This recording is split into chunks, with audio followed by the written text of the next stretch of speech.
अस्सलामुअलैकुम दोस्तों, तुसी देख रहे हो सोना पंजाब टीवी ते मैं तुहाडा मेज़बान मुहम्मद साजिद। दोस्तों सारे नाल पहले अपने चैनल नूं सबसक्राइब कर लो ते नाल ही बैल आइकन दे बटन नूं प्रेस कर लो ताकि साडी हर नवीं आने वाली वीडियो तुहाडे तक बआसानी पहुँच सके। अज असीं तुहाडे वास्ते दोस्तों माशाअल्लाह दूसरे सूए की झोटी लैके आए हैं। झोटी बड़ी माशाअल्लाह खूबसूरत है दोस्तों, थन चड्डा बड़ा सोहना लग्या है। मुठ भर दे झोटी दे थन ने, चिट्टियां सफेद झोटी दे अखां ने, पिछले दोवें पैर चिट्टे ने खुर ते बड़ी नस्ली दोस्त झोटी है। तकरीबन मार्ग का कहना 8 तो 10 दिन सून ते लैंदी है। दूसरा सूआ ने झोटी ने सूना। थन देख लो माशाअल्लाह बड़े बिरलों च ते सोहना चड्डा है झोटी का दोस्तों। झोटी मालक का कहना है 12 लीटर पहले सूए दुध करती रही है। हुण इन्हें दूसरा सूआ सुना तो 8 तो 10 दिन सून ते लैंदी है तो माशाअल्लाह बड़ी खूबसूरत दोस्तों झोटी है।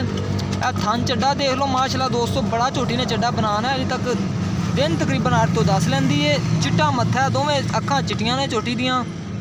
दूसरा सूआ सुना दोस्तों, चंगी संभी हुई माशाअल्लाह बड़ी खूबसूरत झोटी है।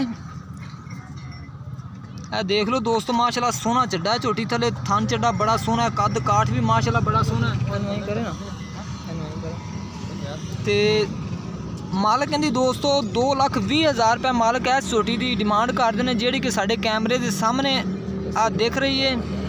यह पुट्ठा देख लो झोटी का 2,20,000 रुपये की डिमांड है। प्यार मुहब्बत मालक कहते थोड़ा बहुता कर ला के अगर यह वाली झोटी किसी मेरे वीर भाई नूं पसंद आवे साडे नाल राबता करे। साडा राबता नंबर है 0304 9613 234 साडा राबता नंबर है। तो मजीद दोस्तों साडी अगली वीडियो वेखण वास्ते साडे चैनल नूं सबसक्राइब कर लो। वीडियो अच्छी लगे वीडियो नूं दोस्तों शेयर करो, लाइक करो, कॉमेंट्स करो। दोस्तों देख लो माशाल्लाह, तो उम्मीद करने दोस्तों अज वाली वीडियो तुहानूं अच्छी लगी होएगी। माशाल्लाह दोस्तों मिलने एक नवी वीडियो के नाल। पाकिस्तान जिंदाबाद।